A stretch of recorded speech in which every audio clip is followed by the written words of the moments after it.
Hey folks, my name's Sasan Kasravi. This is Proteus Debate Academy. We are a YouTube channel dedicated to making high quality free resources for debaters and for debate coaches. And this is a video that I've now attempted to make 3 times. I recorded the full video, 2 hours long.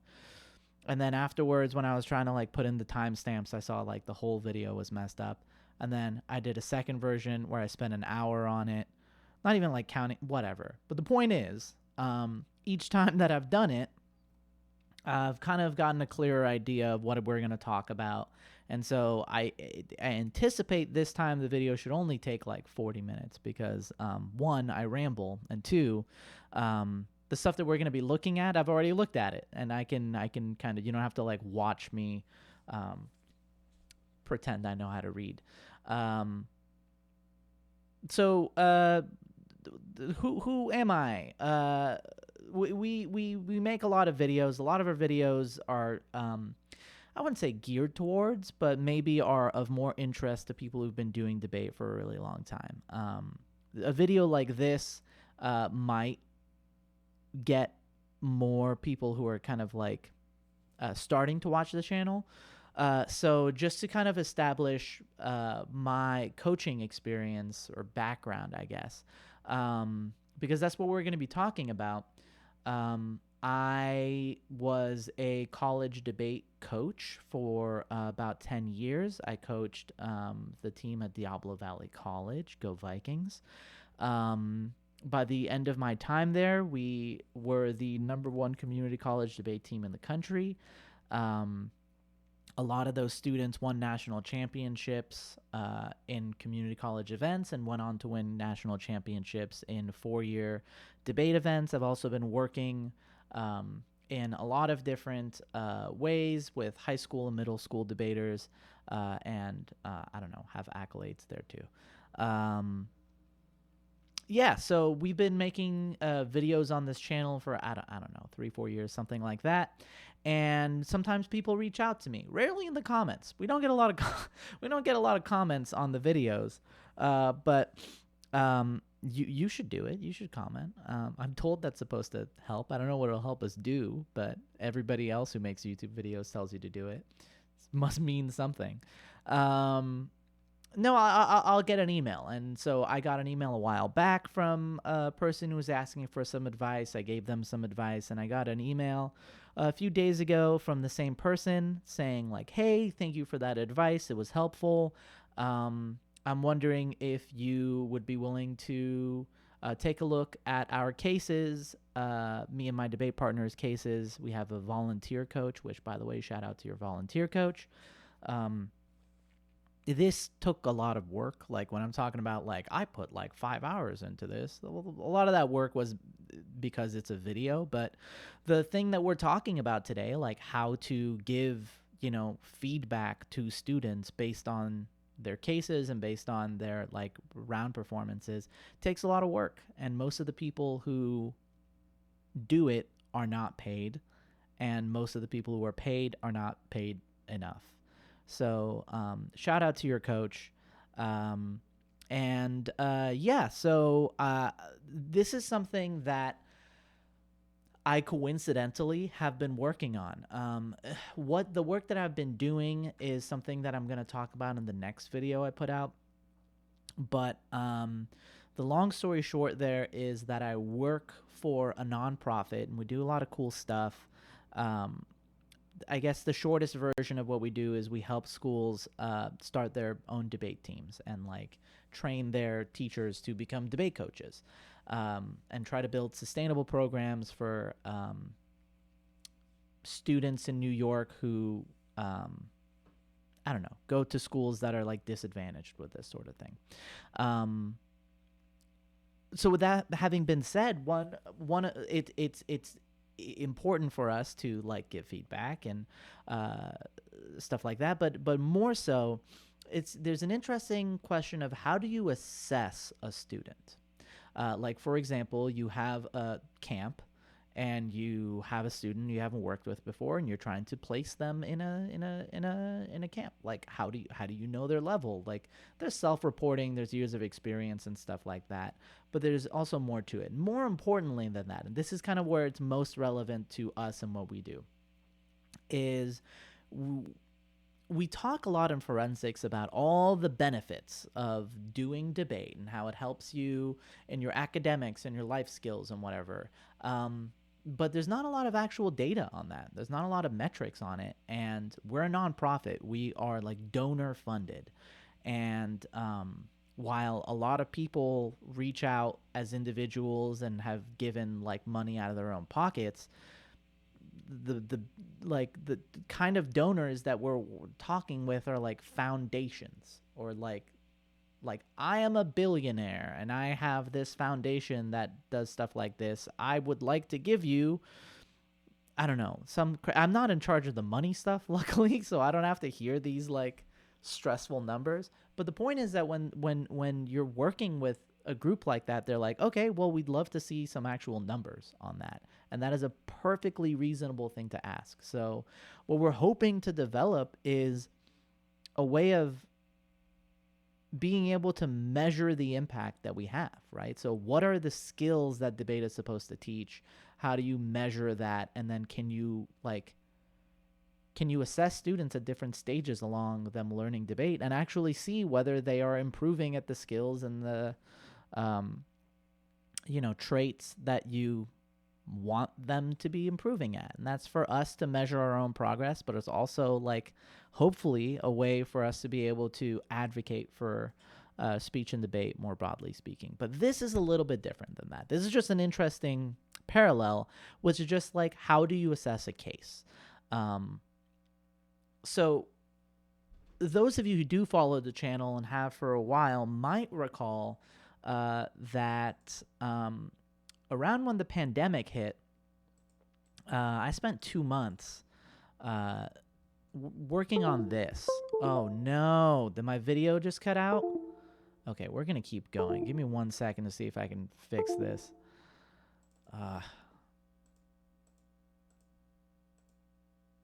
There we go. Okay, we're never doing this video again. This was a case evaluation system that I came up with, but Paul and I came up with. So it's based on this, right? So we took like, what is everything that goes into whether a case is good or not? So in broad categories, it's split into like how strategically effective it is, how like well researched it is and accurate it is, and how well like it's under the heading of form, but that includes like word economy, structure, legibility, stuff like that, right?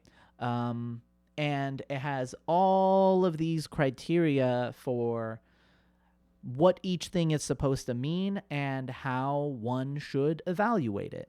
And then, so the way this works, right, is like there's a grading sheet. The idea is that you go through and you're like, I think this is supposed to be pass, questionable, fail, and then A, B, C, F, because that's just redundant.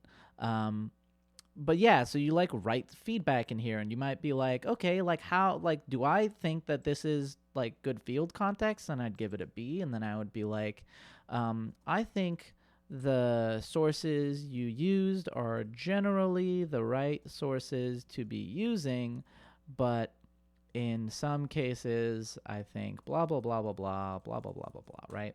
And the idea is that somebody would then see, oh, I got a B in field context, and they can kind of like click this button.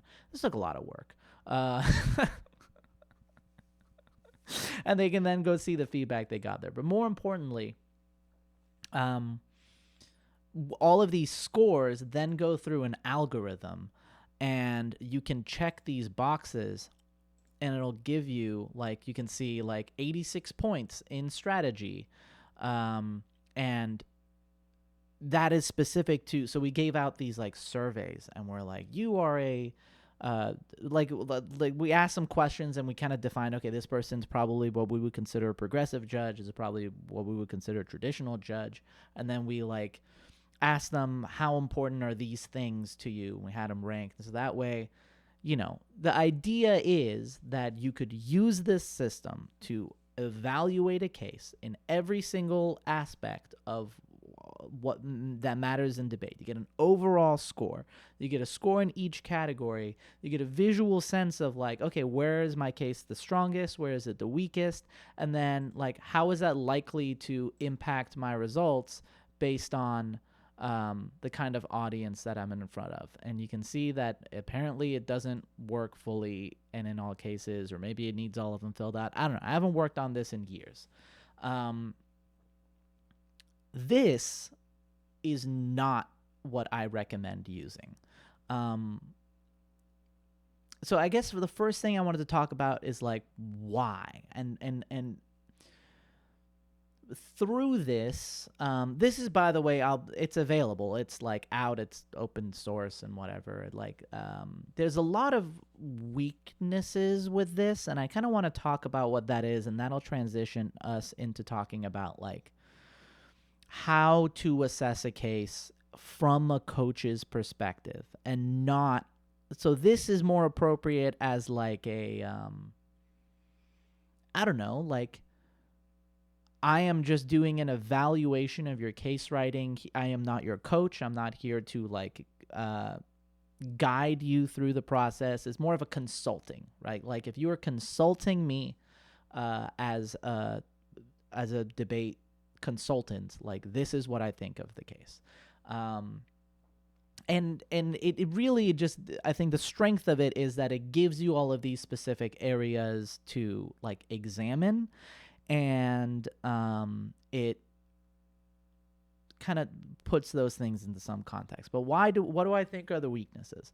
Well, first of all, even though I'm a spreadsheet god, I'm not like I don't know how to code. I don't know any program. I know like some spreadsheet stuff, but I can't like make this like its own standalone thing. And it being a spreadsheet is just really clunky. It requires like script permissions that Google will give you a million warnings not to allow. Like fair. Like I wouldn't allow some random person's script. And I made the script open source, but like no one's gonna read through that. I don't know. It's just not convenient. But in addition to that, I think, practically speaking, students don't need to see this information. And in fact, I think it is harmful for them to see that. Not like they're going to be damaged by you being mean in the feedback. I think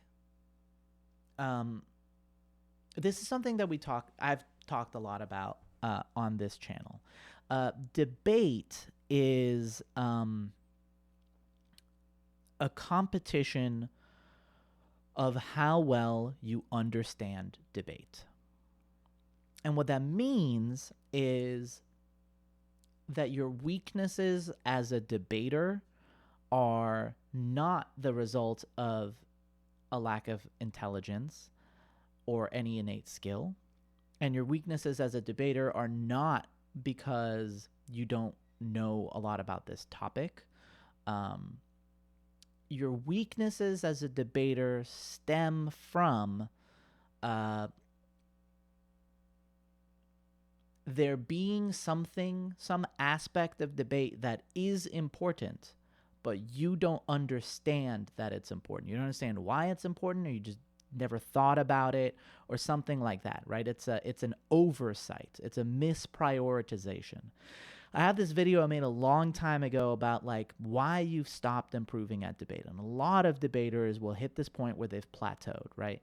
And the reason why that happens is because you start out in debate, and at first all you need to do is to put in work in order to succeed more.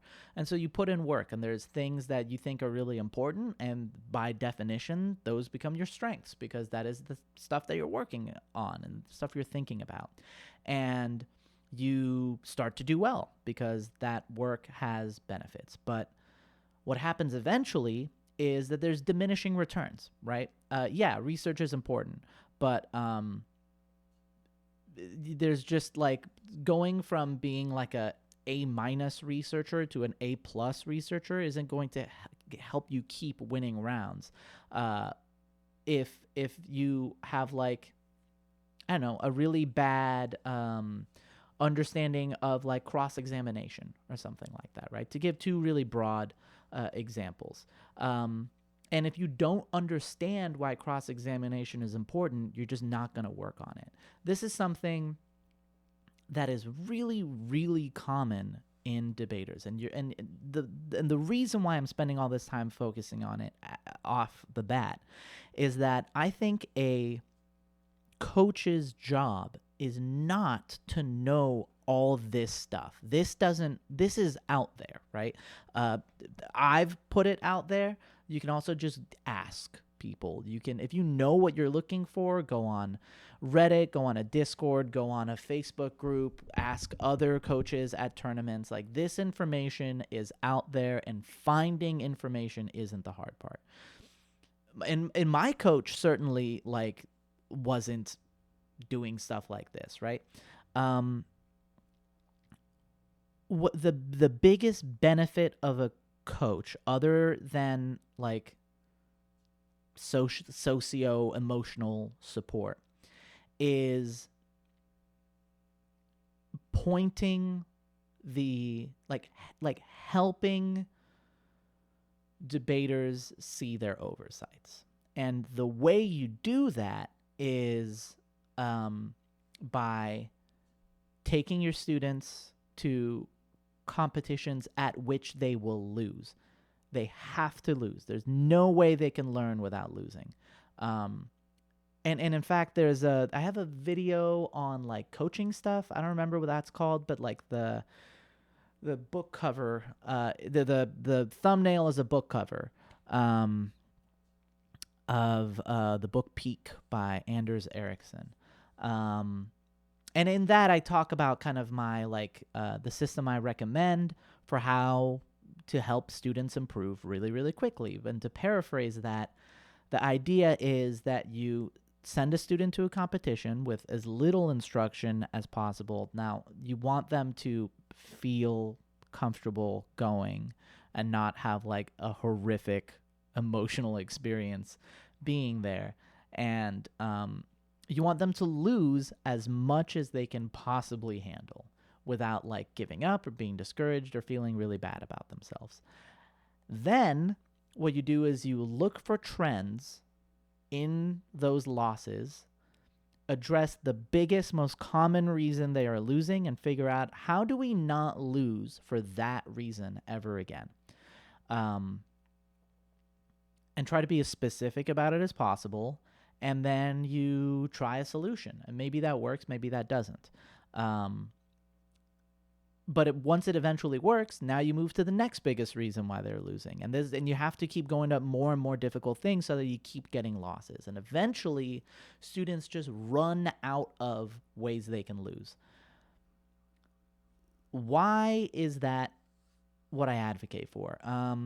3 reasons just off the top of my head. First, it allows students to develop their own style, right? I didn't debate like anyone because no one taught me how to debate the way, I wasn't mimicking anybody.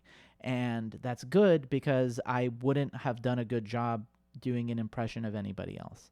And my students have had a ton of success, but none of them debate the way I did, right? They debate the way they do. And the good thing about like just addressing mistakes is it's not prescriptive. You're not telling someone how they should sound. You let them do whatever they want, and when there is a problem, you address it. And if there isn't a problem, you let them do that thing. And I think it just agrees with, it's just a lot more effective because it lets students debate how they debate. The other reason why I recommend this approach is because you don't have to know what is like the best way of doing things, or even like what the current meta is, right? So a lot of coaches are like recent competitors, and they advertise themselves off the fact that like I recently got this many bids to like the TOC, or I did this well at this national championship, and here is what I think people should do. And I think that's great and that's valid, and people are lucky to get to work with those folks. But I also know that somebody who accomplished that 12 years ago doesn't really have as much to say about like what's going on currently, right? My state championship was 2012, 2013, something like that. So that's going on, 11 years ago, and I don't have to try to like keep up with or make sense of or like get outdated, because we just address problems as they come up. And the other reason why I recommend that is because you just want students to have a growth mentality. You don't want them to be scared of losing. They will be. Of course they will be. They'll be terrified. And no matter what you say, the first thing that happens when they do a bad job, if you're a good coach who's earned their trust, is they're going to feel guilty for letting you down. And you dry those tears, you tell them what they need to hear, and you keep learning, right? But I tell new students, the worst possible thing that can happen at your first tournament is that you win every round. Because like, while you should feel good and you deserve to, like, I'm going to look like a jerk. I'm going to look like I shouldn't have signed you up for novice. And also, like, what am I going to teach you next? Like, I don't know what you need to learn, right? So that is the approach that I'm going to advocate for. The way I do that is through ballot review. This is a lot of preamble before we get into actually looking at the students' work. These students, I should say. The way I do ballot review is kid goes to a tournament. I tell them to keep all of their notes, all of their flows, and to write down the judge's feedback. Like, the judge is giving you feedback. You're not going to, oh my God, please don't argue with them, but just write down everything they say about why they made the decision that they did. I can speak. You look at their ballots. Before you have the ballot review, you read through all the ballots, try to look for common themes, try to understand what you can from them, and then you go through the tournament with the student and you just say, okay, let's start with round one. What happened? What did you say? What did your opponents say? What was the judge's decision? Why did they make that decision? Then you go to round two.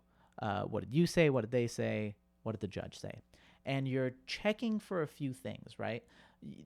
The reason why we're doing this way is you're checking for how well their perception of how the judge made the decision is aligning with what the judge has said on that page. And it is way more common than you expect that there is just a complete schism of understanding. And I think we like to think that it's because they're like kids or because they're novices. One of the best debaters that I worked with was a college student named Matt Hatomi. Shout out to Matt. And he was a really good debater. And we were doing ballot review when he was, kicking in heads for the level of like competition that we were going to. Open level debater did great, right? And one of the things that I saw on his ballots was just consistently judges telling him to slow down, because he was, motivated by watching videos of people in a certain circuit that was just different from the tournaments that we were at. And, I'd ask, like, what happened in this round? And you'd hear, like, yeah, I don't know, that judge just kind of, like, didn't like this or didn't like that. Or it's like, okay, what happened in this round? Oh, well, I think they I think they didn't understand this argument or whatever. And be like, okay. How did they feel about speed? Did you get any feedback on speed? It's like, I don't know. I don't think so. It's like, okay. And then I had him go like, okay, round 2. What does the judge say there on the third sentence? Like, okay, yeah. Okay, they mentioned speed. It's like, okay, what about like round 4 and 6? Like, oh, okay, yes. Like, and that's not to embarrass them, but that's to the whole point of what I'm getting at is these weaknesses exist because a debater is convinced something doesn't matter. And not everything does matter. Some things just don't matter. But it's when there is a disconnect between what you think should matter to a judge and what actually matters to that judge. And you look for those things as much as you possibly can. So let's go into the actual work. I've taken the students' names off of the work. I've already read these, but I will. Let's talk about. Oh, okay. So this first one is from the November PF topic. The topic is the United States federal government should forgive all student loan debt. And because I've already looked through this, I will just skim a little bit. But what I want to first point out is I didn't read this in detail at any point. Like, I didn't read every word. I didn't check the sources. I didn't do any of that stuff. First, I want to talk about why that is. There's 3 things in debate and in argumentation. There are 3 things that make an argument good. This is a Sasan Kasravi original. Working on a book. This is going in the book. Don't hold your breath. It's going to be a long time. I'm very busy. Relevance, accuracy, significance. Those are the 3 things that make an argument good. So everybody thinks that debate is this thing where you challenge the accuracy of the other side, but it just isn't. Like, debate isn't a great format for this. So I mean, I have a bunch of videos on like the game design of debate. It's just not built well to be a good system of challenging whether what the other person is saying is true. Most debates, somebody says a source, reads a quote, and we're just like, okay. Some formats are better than others for this. So for example, policy debate. Policy debate has one topic the whole year. Disclosure is a pretty well enforced norm and might even be required in some tournaments, maybe broadly. I know in like college LD, disclosure is very common, and college LD is similar, one topic all year. So let's say you're debating DVC and they keep beating you from September to January. You're going against them in February. They're reading the same affirmative all year long and they keep winning. Well, you can pull it up and you can look through it and dig through the evidence and find some flaws maybe, or you can see where they might be misunderstanding or misinterpreting something. That's kind of where like challenging the accuracy of an argument lives in debate. But there's not really any other place that you get a lot of bang for your buck for that, right? Like, nobody in a debate is being like, oh, well, let me just read all of this Melanie Hansen 2023 article. So I don't know. And the other reason why we don't do that is because, like, it's probably accurate, right? Like, you would have to be tremendously bad at doing research to write a debate case that just isn't true. Like, probably it is, right? And so accuracy isn't the main source of clash in debate. Relevance is a lot more common, and the formats of debate that really lean heavily into like debates about relevance are, for example, parliamentary debate. Parliamentary debate, you have a different topic every round. You have 20 minutes to prepare, and you prepare like a full case, just like everything you're seeing here. I would say probably more detailed. You wouldn't write out full sentences, but a lot more sources, a lot more subparts, a lot more detail. How is it possible to write? I mean, a parliamentary affirmative is 7 minutes. A public forum affirmative is 4 minutes. A parley debater can write a PFAF in like 12 minutes. How is it possible this thing that takes public forum debaters weeks to write takes a parley debater 12 minutes to write? Well, it doesn't really take 12 minutes to write. What's happening is that there is all of this like background stuff. So arguments you've made in other rounds, arguments you've prepared ahead of time, things that you just happen to know about the world. And what you're looking for is how to tie those things into this specific topic, where they fit, how they combine. So you're kind of just taking things and plugging them into this specific case and using that to construct the case. And because of that, understanding the relevance between those arguments and this topic is really important, but also being able to challenge your opponent's strategy and understanding of the relevance of the topic and what they're trying to connect it to becomes a much bigger part of the debate. And we have debates about like topicality, whether the thing that we are talking about is what the topic wants us to be talking about, whether this argument is actually related to the topic, something that we're going to talk about it with this case in a minute. We also make like no link arguments, for instance. Again, something that we'll talk about. But yeah, these are questions of relevance. The most important aspect of an argument in every format of debate is the significance. Normally, this gets wrapped into impacts, right? But even like if you're reading a theory argument, like the voters or whatever, ultimately, a judge is going to make a decision. And normally, there is more than one possible decision they could make. Usually, there's more than one valid decision a judge could make. The way that they choose which decision they will make is by comparing the importance of the various issues, right? And so being able to justify why your issue, this argument, this impact, this scenario is the most important thing to consider is ultimately what is going to have the biggest impact on you winning, right? So in other words, like if debate was chess, having the most important impact would basically be getting a checkmate.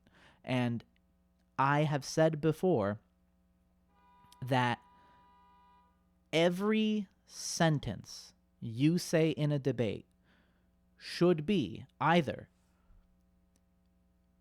helping you win an impact or preventing your opponent from winning one of their impacts. There is a slight addendum to that, which is by impacts, I really just mean like the thing that the judge is using to make their decision, right? Now, normally that's the impact of an argument, but let's say a judge, the only thing they're using to make their decision is like how well you talk, right? All that matters is that you go in and you talk pretty, right? And if you don't like that, then you should avoid tournaments that have those judges, right? And obviously sometimes you get a judge and what can you do and whatever, right? But my point is that like we don't get to decide how our judges make decisions. We get to adapt to it. And so all of that having been said, public forum is mostly focused on comparisons of significance, more so than any other debate format. And the reason why is because it can't really do the other things. You can't compare relevance because there's no plan text. There's no, like, you're not allowed to do plans or counterplans. And And who knows whether an argument is relevant or not, right? Like, for example, one of the topics, one of the years was like Medicare for all. There's like 3 different proposals for Medicare for all. Let's say I'm the negative team and I have a specific criticism of Bernie Sanders' plan, right? What if the affirmative is like, okay, but we don't advocate for Bernie Sanders' plan? Like, how does that work? Like, the answer is it doesn't. Like, the format of debate, of public forum, there might be norms for navigating that, but the format of public forum debate wasn't built to be able to handle that question, right? That's why the negative can go first, for instance, like, because you're not negating the affirmative. You're negating just this broad concept, like you're on the hit CNN show Crossfire. So, all of that should be a clue now to, like, let's look at this first contention and you tell me what the issue is. I'm going to look through this. I'll talk about another debate concept, and then the rest of this video is just going to be going through looking at these arguments and how I would give the feedbacks, looking through the ballots and that stuff. So let's kind of take a look through contention 1. So first of all, the affirmative case just goes straight into contention 1. I don't really mind that, but it depends on your judges, right? If these ballots want you to put a little bit more like a speech style approach into it and make it more talking pretty, then that's going to be my feedback. But if that's not the feedback of the judges, then I don't care either. Okay. This is about preventing default. Remember that we are talking about forgiving student loan debt federally. What happens if you do not pay off student loan debt? After a while, you go into default and you are penalized. That happens to 25% of people who take out student loans within the first 5 years of repayment, which is, I guess, after they graduate. I don't know. I went to community college. This means that they may experience more debt, right? So that's a good point, right? Like, you're being penalized for that. And here's some other source that says like that would hurt your credit score and have long financial impacts. And this could also mean that your earnings are like withheld by your employer and go towards your debt. That doesn't sound good because you need stuff like food. It says here after 3 years, student loan payments are finally being continued. The context for this, when the pandemic hit, they put a freeze on like, okay, if you have student loan payments, you don't have to pay them. They were going to be continued. I don't know if they are continued now, if they were extended, but that is the context for this. 28 million Americans are expected to pay off their student loan debt, but the cost of living is going through the roof. That doesn't seem like it's going to be good. And then we have all federal student loan debt should be forgiven to prevent default, allowing the benefit of stability and therefore increased quality of life for many. So based on this, what is the weakness of this argument? Take a minute, think about it, see what you would say. Here's what I think. We have a video on advantage structure. Advantage structure is a specific way of organizing a debate argument, and in certain formats of debate, you label things with that structure. So in Parley, you would say, like, my uniqueness is this, my second internal link is that. In some formats of debate, you don't do that. In public forum, to my knowledge, it's not common for people to, like, in round, like, we call it signposting, right? Like, you literally, like, call out uniqueness 1, this, uniqueness 2, this, link, internal link 1. We don't label things that way in public forum, and that stems from its tradition of being, like, a little bit more, like, for like, a general audience, right?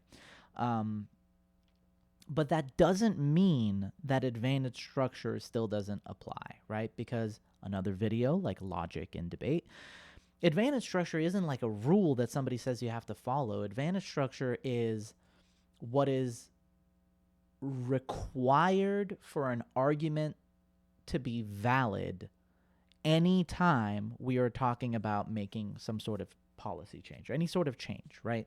So what advantage structure does is it says, okay, if you are advocating for making a change, you have to first talk about what things look like before the change, say what the change is, talk about the effect the change will have, and then finally explain why that's important, right? I went through that pretty quick. But the first thing in this case, in this contention, should be establishing that there's problems in the status quo. We do that. We do that very well. We have this thing here, Melanie Hansen. We got Levine and others. We got wherever this quote's from. We got this thing about 28 million Americans. Like all of this stuff is uniqueness. It is all problems in the status quo. Now, some of this is talking about the future, right? They're going to have to pay these things back. That's not happening right now, but it's all still uniqueness because it's not in the scenario in which we've taken an action and forgiven student loans. It's an extrapolation from the current scenario that we're in, right? What is the next thing? The next thing is, all right, so what is it that we do? The thing that we do is forgive all student loan debt. Great. So now the second half of the argument, which really is like the second 2/3 because the link is so short, should be explaining how doing your action solves all of the problems you talked about and why that's really important. We don't have that here. All we have is that it prevents default. I don't know how. I mean, I can extrapolate how, right? Like, okay, well, the default is them not being able to pay the loan back. If they don't have a loan they can't pay back, then they won't default on their debt, and the problem's solved. There's a lot of issues with that. I'll get into that in a second. The other, then it's like the impacts, right? This is the whole thing that you are going to be convincing your judge of and like why you win the debate, right? So what is it? Therefore, increased quality of life for many. Like, what does that mean? Like, what qualities of their life are improving? By how much? Why are those important qualities of a person's life? How many people's quality of life is improving? What kinds of people are they? Who are they, right? All of these things are going to have a massive effect on the judge's decision because these are the questions that the judge is asking themselves or using to resolve the issues later, right? Keep in mind, like, your opponent is not going to prove that this problem doesn't exist. You don't need 3 sources to prove that this problem exists. So if your opponent isn't proving that the problem doesn't exist, how could they possibly beat this argument? The 2 ways they could beat it is say the problem exists, but you don't solve it, which is a question of like relevance, right? Or the problem exists, maybe you solve it, but it's just not as important as this other problem you solve. So it gets outweighed by one of the negatives, right? And so if the only ways that this argument can actually lose are you don't solve the problem and this isn't important enough, you want to put the majority of your focus on those aspects of your argument. You want to say, like, here are my 3 sources saying how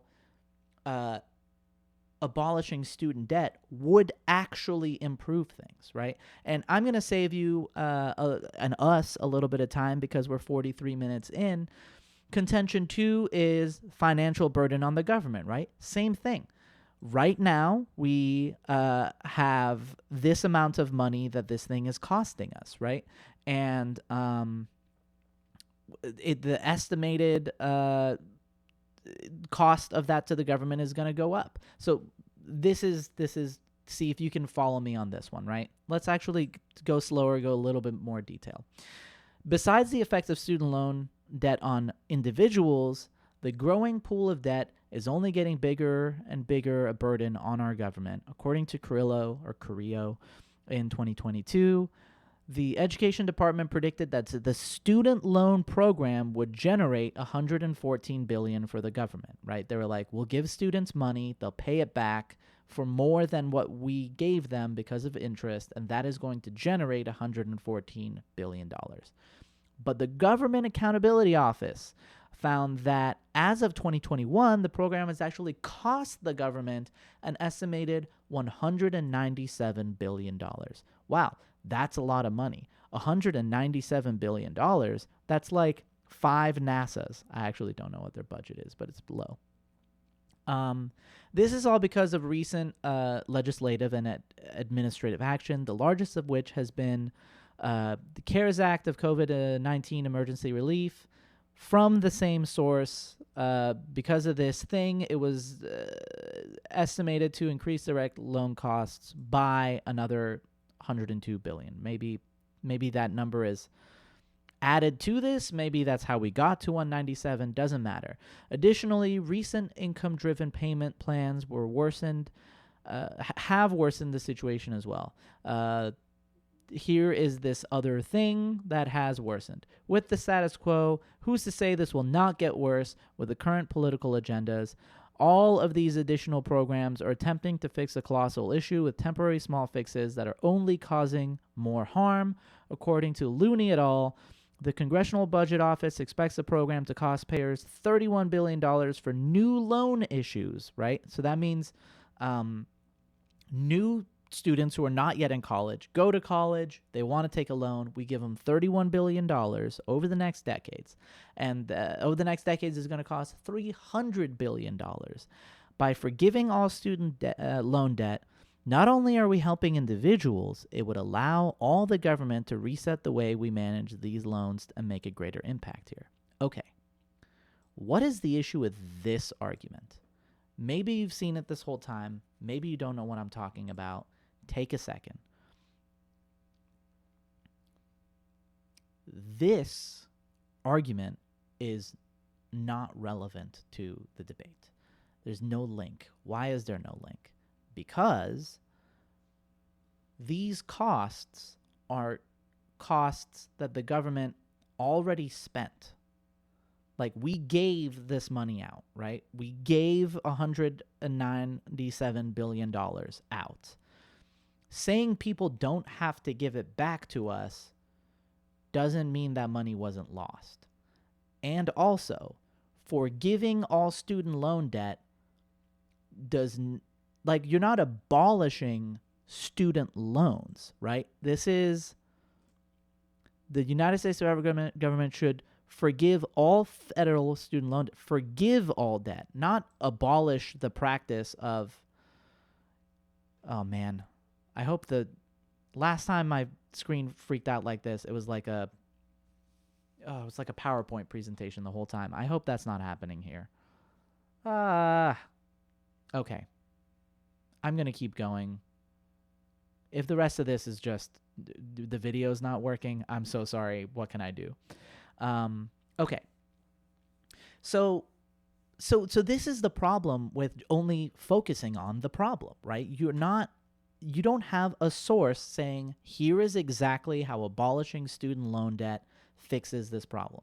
And sometimes it's kind of obvious how it would do that, and other times, whoops, I didn't think about that, and actually I made an argument where we don't fix that. There's no source that says forgiving student loan debt makes it so that the government won't lose money giving out loans in the future, because those things aren't related to each other. They'll still be giving out loans in the future. This whole argument is completely non-unique, right? In addition to having the same problem of like not elaborating on the links and the impacts and whatever. But I want to point out, like, this is what happens when you don't do that. But let's go back to Contention 1, because you might be thinking, oh, okay, like, Contention 1 doesn't have that problem, though, because obviously if people are under a heavy financial burden right now, and we alleviate that burden, they won't be under a heavy financial burden. Well, this is actually a logical fallacy, and it is the most common logical fallacy in debate. It's called denying the antecedent. I won't get into the boring explanation of what those three words mean, but the way denying the antecedent works is you say, if A, then B. A didn't happen. Therefore, B will not happen. This is, I think, the most commonly overlooked logical fallacy in just broad human daily life. And it seems, even when I say it like that, you're like, well, why is that not true, right?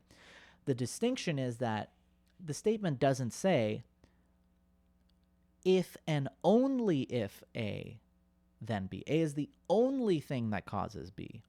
Therefore, if not A, not B. And you think that's like a minor distinction, but start applying it to actual scenarios, right? The example that I learned this in my philosophy class with was Dexter. At the time, there was a TV show about a serial killer named Dexter. If Dexter forgets to clean his fingerprints, he will get caught. He did not forget to clean his fingerprints. Therefore, he will not get caught. At first, you're like, that makes sense. But then when you think about it, you're like, oh no, there's like a million other ways Dexter could get caught. There could be a witness. He could confess. There could be DNA. A victim could survive and tell on him. Like, there's a million different ways that he could get caught. We know that he won't get caught in that one specific way, right? So how does that relate to this, right? Well, if your impact is that there is an increased quality of life for many, we don't know that that is going to happen because of other financial burdens and other financial crises, right? We might see zero effect from that. That is why it's really important for you to have actual sources that directly say the sentence, abolishing student loan debt will improve the finances of whatever for this many people, right? And in cross-examination, when debaters don't do this, my question is always, can you tell me the part of your evidence that says abolishing student loan debt is going to improve finances? And they will then say something along the lines of, oh, well, I mean, it's just like logic, like it, blah, blah, blah, right? But it's like, so you don't have it, right? Like, just to be clear, as far as we know, no expert has ever said that sentence. And then all I need to do is I have a really, really low standard for calling into question that logic, right? I can come up and without even evidence or with the flimsiest evidence, just call into question whether this would be effective at all. Because there's other student loan debt or other forms of financial stuff that is going to just make this effect not mean anything. This is, for instance, really common anytime people talk about the environment. People would be like, carbon emissions are really harmful to the environment. That causes climate change. Climate change is going to displace 1 billion people in 20 years. And what we do is we make it so that everybody in California has to drive electric cars. Therefore, 1 billion people won't be displaced in 20 years, right? Well, no, like that's still gonna happen, right? Like there's no, just because you didn't, we made one effort doesn't mean that you've prevented this thing from happening. You need evidence to show that your thing, because there's many different factors causing climate change, and you just negating one doesn't demonstrate that you've prevented it. So that's why you should put a lot more focus on the internal link and impact parts of your arguments, but also like have direct evidence saying this action will cause this thing. If we take a look at some other arguments, we'll see pretty much the same thing, right? It's at least a common thing. Now, I know what I want to give my feedback on at this point, right? We're going to look at the other case also. But I know, like, this is enough. This is like two things, like improve your impacts, and have some feedback on how to do that, and like avoid this thing where all you do is list a problem and say we do the opposite and now everything's fixed. What matters now is the actual ballots that this person's getting, because if they're winning and losing has nothing to do with this, I'm not even going to mention it, right? But if I'm right and I'm a really good debate coach and they're competing at a high enough level, like, this is going to matter, right? Let's take a look at this later case. This is from January. So it's 2 months later. And you can already see, like, okay, we're quoting more. Things like resemble carded evidence. Like, this looks more like what I expect or hope for a debate case to look like. So I can see the improvement happening. That's fantastic. Let's take a quick look and see whether this same I'm gonna be really sad if this video isn't a video and it's just but what can you do? Okay.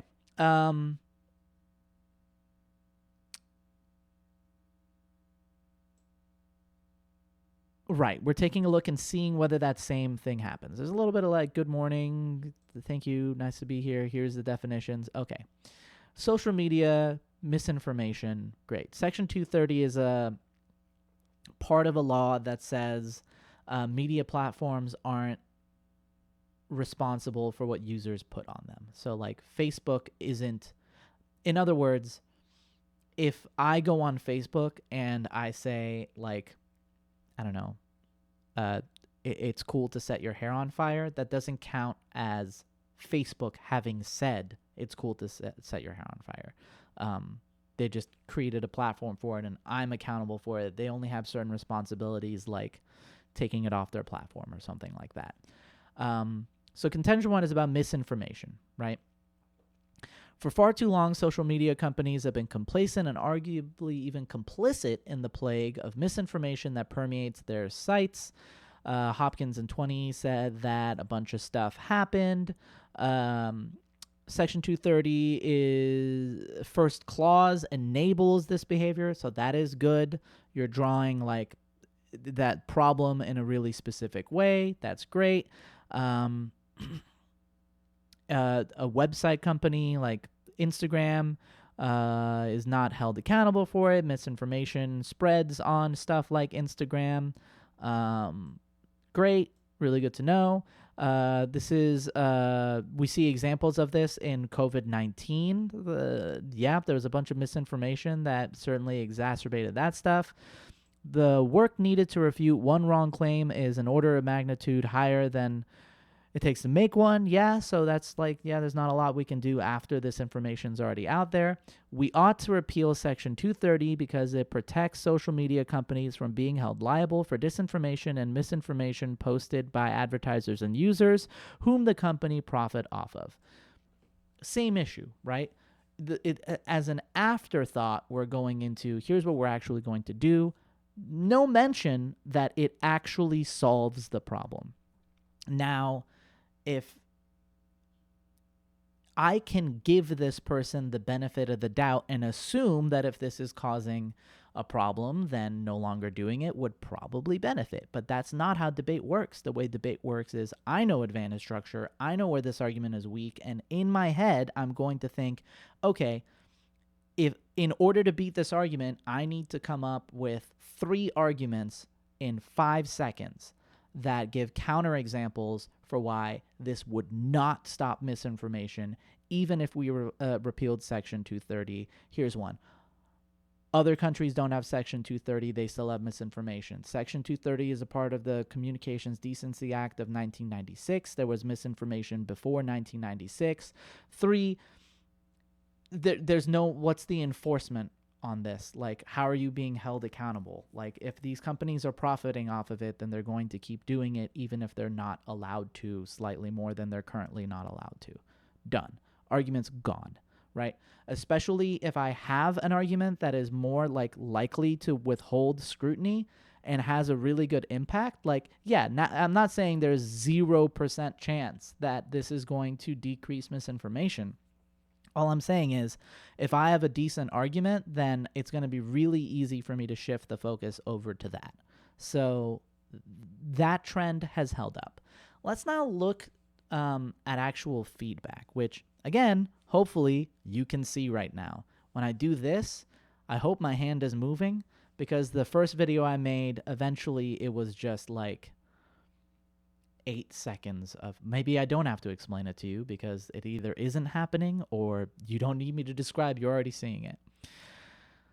Yeah. If anybody wants to get me a great computer, I will make more of these. Okay. So here is feedback from a debate tournament that was on the first topic. This was on the what was it? Not tooth hurty. What time is it when you have to go to the dentist? Tooth hurty. Yes, student loan debt. Okay, so what is the first thing that I noticed? The first thing that I noticed is that this is a 3-round double panel tournament. It's great that it's double paneled. That means there's 2 judges per round, just extra feedback. That's sick. Another thing that I'm noticing is that it's 3 rounds. They won most of these rounds, and there's no like elimination rounds, which tells me that it's probably a smaller tournament, probably a very small tournament, and probably, or just so big that there's no other way to do it. But not like a super like highly competitive tournament, right? Like nobody is here like competing to maybe get like a bid somewhere, right? I'm expecting like lay judges, that kind of feedback. The other thing to notice here is it's mostly wins. If this was the only ballot that I had seen for all of this stuff, I would not give this student all that feedback on well, I mean, it depends. It depends on the one losing ballot, right? But it just isn't going to click for them. It's just not going to matter. Like, it matters when it is the biggest barrier between you and doing better, and otherwise it just doesn't matter. So let's take a look at some of these wins. AF team was most compelling and therefore was awarded the win. That's good. A win is a win. Is this the most detailed feedback in the world? No, right? But I think we underestimate how often a judge of any experience level makes this kind of decision. I'll talk more about it when a RFD it kind of is a little bit more specific to what I mean, but that's good. And if I'm the other side and I lose and it just says the other side is more compelling, yeah, I guess that's not like how I would evaluate a debate, and that's not like the best thing to read. But it gives me an idea for what I want to work with my students on, right? Okay. Although both teams had compelling points. Wow, this was a compelling round. My decision was for the affirmative because they engaged with the judges more and seemed to have more material memorized instead of reading from the computer. Great eye contact, stuff like that. Awesome. And there could have just been a big mismatch in skill level, and once one side is clearly winning and the other side is just like looks horrified to be there and they're just struggling to get through the round, like, what are you going to do? Like, go through like detail by detail explaining why they lost? Could be judge inexperience, but also like, I don't know, judges are smarter than we give them credit for. Okay, round 2. Both teams were excellent. Ultimately, the AF made stronger points, focused on neg impacts of not paying loan debt. This was highly effective. AF side ultimately proved the benefits loan forgiveness would be highly impactful to those, and blah, blah, blah, won the debate. Great. So the affirmative, who is there, said that it would help people who need it. Awesome. This is a negative team that did not challenge the arguments in the ways that I was recommending this argument needed to be able to hold up to scrutiny. And if that scrutiny isn't happening, then it isn't the thing that the debaters need to be working on. Let's see, another one. Good speaking presentation on both sides. Rebuttal and crossfire were easy to follow. I voted for the affirmative because of clear presentation. Summary was effective. Clear rebuttal, clearness. Like, look, this is all really good. Like, these two debaters have done an excellent job with this audience, and the stuff that they're talking about isn't easy, right? Like, it's like being effective in front of an audience and presenting your ideas well, like, and like speaking well under pressure. These are much, much harder to teach than like, here's the impacts that I think you should be using. Both teams argue. So this is the losing ballot. Both teams presented well and had very convincing points. Each team challenged and addressed the other team's claims through debate. It was very hard to come to decision on which team won. I felt the tiebreaker was so-and-so's response to so-and-so's question during Grand Crossfire, provided well-articulated. Great. So if this was the only ballot that I had seen that was losing, the only thing that I would work with them on would be cross-examination. Because that's the loss we're trying not to repeat, right? I don't know what their cross-ex was like because I wasn't there. I haven't seen them debate. I haven't watched their rounds. I don't get to practice with them. They have another winning ballot. Good for them. Here's another tournament. This is now on the dentist topic, the Section 230 topic. And we had debate practice at 230 at the DVC team, and I would say 230 so much. And if any of my former debaters are watching this, they're seething right now. So this is 5 rounds, double paneled again, and I'm seeing loss, loss, win, win, win, win, loss, loss, loss, loss. So that's more losses than wins. I think they went 4-6, 4 wins, 6 losses on the ballots. And given the number of rounds, the assumption that there's probably elim rounds, the size and like specificity of the feedback, at least for some of the judges, I'm expecting that this is a much tougher competition. And also, obviously, the fact that they didn't do as well, even though they kind of stomped that competition before. So this is what we want. We want losing ballots, and we want to learn from these. So what we're looking for right now is themes and whether they relate to the issues that we picked out. And if something comes up and it isn't what we picked out, then we'll go back and look at the cases and see. Okay. First losing ballot. They're the affirmative. Neg won a close debate because they had more cohesive and convincing arguments as to why Section 230 of the Communications Decency Act is necessary to preserve the Internet in its current form. The affirmative presents an interesting duty of care argument, but was not enough to persuade me that changing the status quo, preserving Section 230, would bring more benefits than consequences for the Internet and social media. To me, that is an issue of impacts, right? They believed the argument. They present an interesting duty of care argument, but it was not enough to persuade me that it would have more benefits than consequences. And so that means that if they talked about the benefits and the consequences and whatever and the impacts, it's something that they're bringing up later in the debate. They should be bringing it up, or it should be in the case to begin with, rather than just stuff you start to bring up in final focus when you have 2 minutes and really aren't supposed to make new arguments. All right. Judge 2, round 1. Both had strong contentions. The negative had less compelling evidence than the affirmative at first, but still, like, look, your evidence was more compelling, but you lost. You both had excellent crossfire, blah, blah, blah, blah, blah, blah, blah. However, the neg was right in stating that the AF does not address the issues about global connectivity and innovation. When the AF did not bring it up during final focus, there was a little stumbling. Great. So it seems like one obvious thing happened here and one not obvious thing happened, right? They dropped an argument. Feedback, try not to drop arguments, right?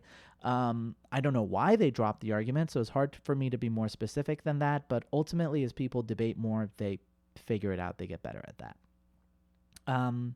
But the other subtler thing is when you drop an argument, it's treated as true, but that's only one of the, at best, two of the factors in what makes an argument good. It still needs to be the most significant issue, which means that if you had an argument that you could still win, this is the most important impact, you wouldn't outright lose the debate for dropping your opponent's contention.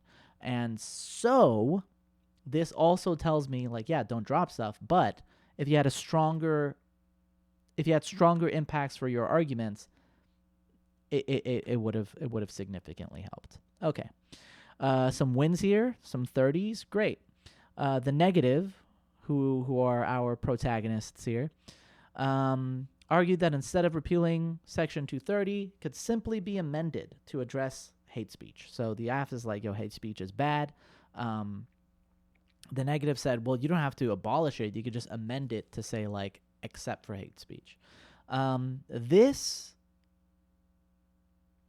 is a fine argument because it worked, but technically it's against the rules because technically, well, it's not against the rules because the rules of public forum don't really effectively prevent counterplans. But anyway, this is a counterplan. This is what we would call a plan-inclusive counterplan. It is saying, oh, I agree that hate speech is bad and we should get rid of it, but we can still, like, keep this part of it. So it's like, get rid of Section 230 except for this stuff. Or like, make these changes except for this thing. It's a scenario where the negative is not defending the status quo. That's what I mean by a counterplan. They're not saying keep things the way they are. They're advocating for some sort of change. In public forum, that's like frowned upon, but some judges don't care or don't know. Doesn't matter. That's the strategy. It worked. Round 2, decision comes down to impact calc and goes in favor of the negative due to the threat posed to government overreach and monopolism. Ultimately, the neg had a greater bulk of evidence and leverage it in their favor. This judge thought the evidence was fine, or at least compared to the opponents. So, great. Let's see. Round 3. We have some other wins, right? And another thing to note here is with the way power matching works. Not every tournament does it. Not every tournament does it the same way. But generally, your first round is random. Generally, your second round is random. And then based on your record, you get matched against somebody who has a similar record. So teams that are doing poorly hit other teams that are doing poorly, and teams that are doing well hit other teams that are doing well. And the reason we do that is so that nobody gets to go all through all 5 prelim rounds just getting lucky and hitting easy teams, right? Okay. So round 3 is still wins. Thank you for strong efforts for everybody. It came out through clarity of word choice and stuff like that. They came across as having the stronger arguments, right? This to me is like a lay judge, but that's great. Like, those are freebies. Like, are lay judges my favorite judges in the world? Like, well, in some ways, yeah, because they should be freebies. Like, if all that, it's a lot of times people are like, oh, all this judge cares about is cross-examination. Then just do cross-examination well and win the round, right? If all your judge cares about is one thing and you're not able to do it, like, that's on you. So this, like, we want to be winning these, and you're doing great. Round 3, they seemed more in command. Awesome. Great. Love that you're in command. Now let's look to round 4 and 5. So round 4 and 5 were all losses. And at least based on this one judge, I'm guessing they don't always do this, but sometimes tournaments will kind of try to use the more experienced judges in the like higher seeded rounds, so that so that nobody's like, okay, I was gonna break but I didn't, and it was because of this like random inexperienced judges' decisions. They tend to put inexperienced judges in lower stakes rounds where it's like, the outcome isn't going to affect the like who wins the tournament. So with that, let's take a look at round 4. The AF side, these are our antagonists, effectively poked holes in one of the neg's side's foundational contentions and provided more substance evidence throughout to support their claims. I would love to know what that was. You could be more specific, but I'm not surprised, right? Like, we did the same thing when we were looking at the arguments earlier. The neg also occasionally ran over time. Otherwise, it was the closest, most sophisticated, excellent, coolest. Great job. Keep going. Cool. Any specific topics?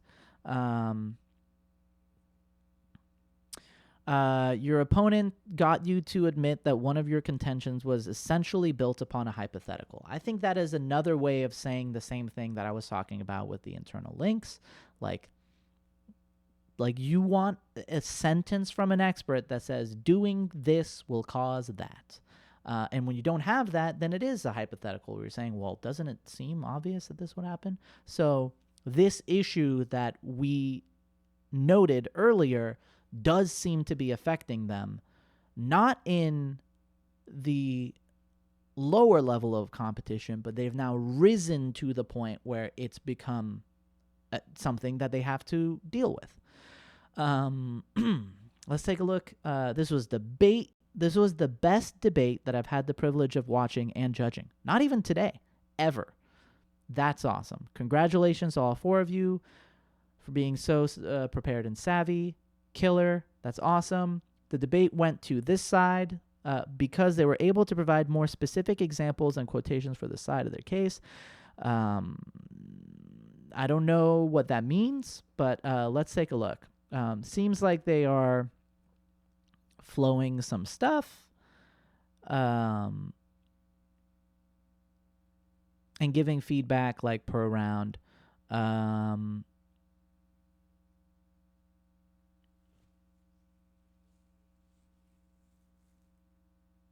So this is interesting, right? So one of the pieces of feedback for the final focus is probably not the best to say that up until this point, you and your partner have not done a good job of being clear about your case.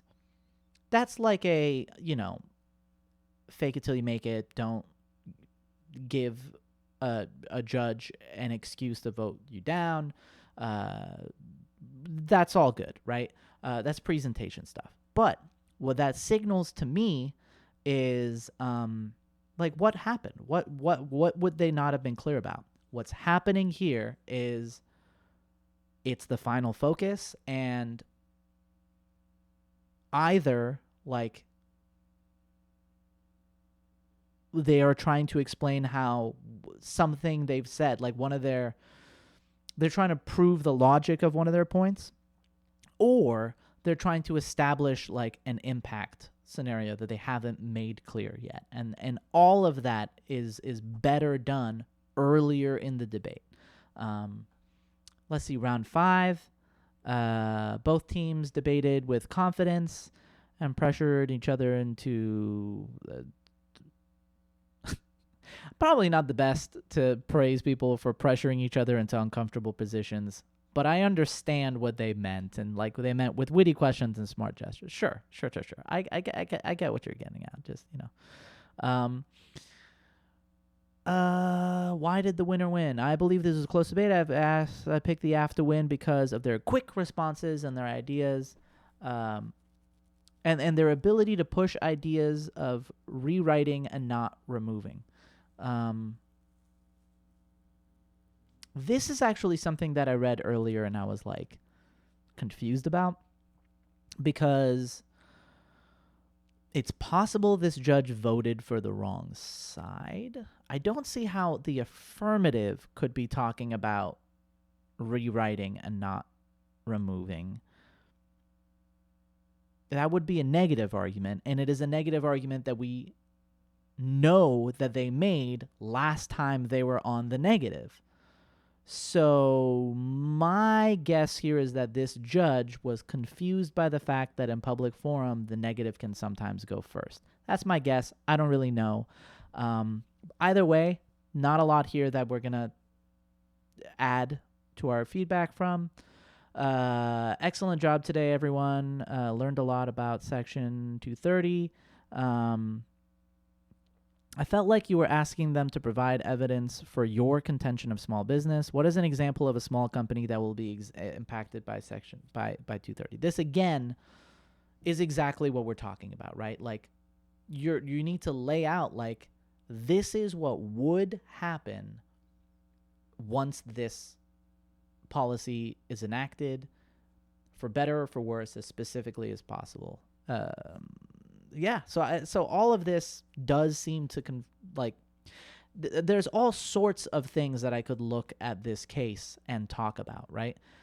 But I don't want the reason we don't do that is, again, because if I give them every piece of feedback, they're going to choose which one they work on based on what they think is the most important, and as a result, almost every time, the thing that is most contributing to them losing is the thing they work on the least because they haven't been focusing on it.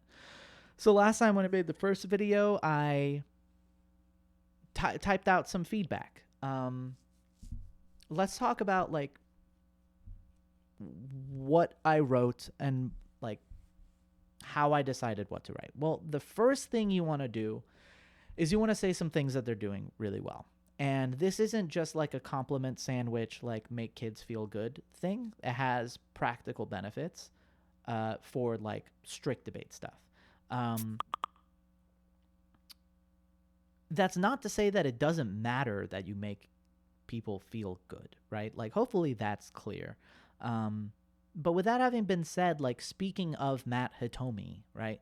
Occasionally you have a debater who's no, just give me like the heart, like I need the harsh criticism, I need this, just tell me what I need to work on, right?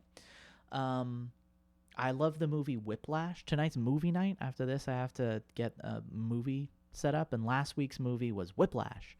And there's a line in Whiplash where Terrence Fletcher, played by J.K. Simmons, says there are no two words in the English language that have done more damage than good job. And it's a compelling and interesting point, but he's Terrence Fletcher, and you are not, right? Like, the reason why you tell students what they are doing well is for three reasons. One, you want to reinforce things and remind them to keep doing these things, right? You're asking them to change something, which means in order to do new things, they're going to stop doing some old things. You want to tell them which old things to not stop doing. The second reason why you want to tell them what they're doing well on is because you need to establish your credibility. Debate is hard, but people don't quit debate because it's hard. People quit debate because they think that the work that they're putting into it doesn't matter. And that is the worst feeling that a debater can have at the end of their career, is that it was a waste. And a lot of people struggle with that when they've hit that plateau, right? Because they feel that they're putting in all this effort and they're not seeing increased benefits, right? And you need to first acknowledge that effort, because if you don't, that is a very isolating and negative feeling for debaters, and rather than look for how they can keep working really hard to improve, they will just lose motivation.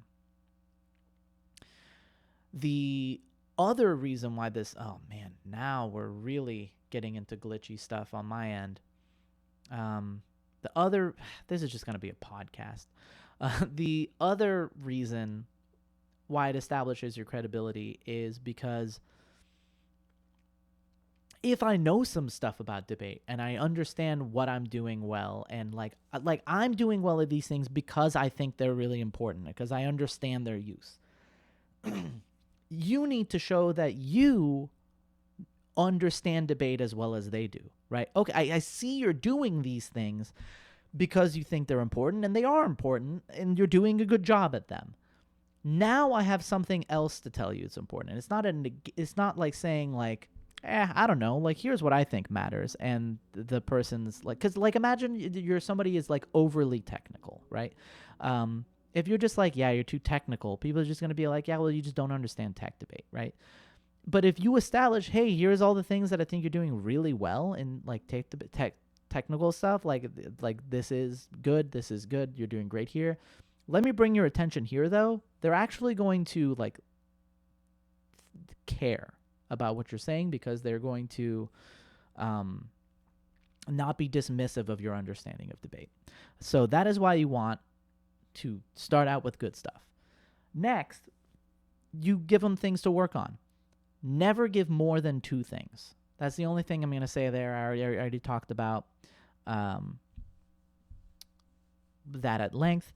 The last thing is framing. And so I guess this is a kind of like compliment sandwichy thing, but I like to think of it as framing as like, I don't know, you don't lie, right? Don't, I don't know, say nice things just to say nice things. But the point is that like, you don't need to lie. Like, people have reasons why they deserve to feel good about what they've done, and deserve to have optimism for what they will continue to do. And it is really, really valuable for you to point that out and remind them of them, and tell them that you see it, and share whatever experience you have that will help them, I don't know, have some perspective. Okay, that's this video. Hopefully this video works. And I will make another video ever again. The next video, I want to talk about, like, this has all been looking at a case. What do you do when you don't have a case? Or can we evaluate students without that? And like, what would we even be evaluating? Like, what should we be evaluating? What makes a good debater? What are the skills that we want to encourage? And that's kind of the space that I've been at, mentally. But thank you to the debaters that submitted this work. I hope the feedback in this video, if you ever get to see it, is helpful. And I can't promise that I will be able to take the time to do something like this for anybody else who sends something in. I don't know. I've never turned anyone away for help before, so we'll see. If you reach out, I'll get back to you in some way. But yeah, take care. Thanks for watching the video.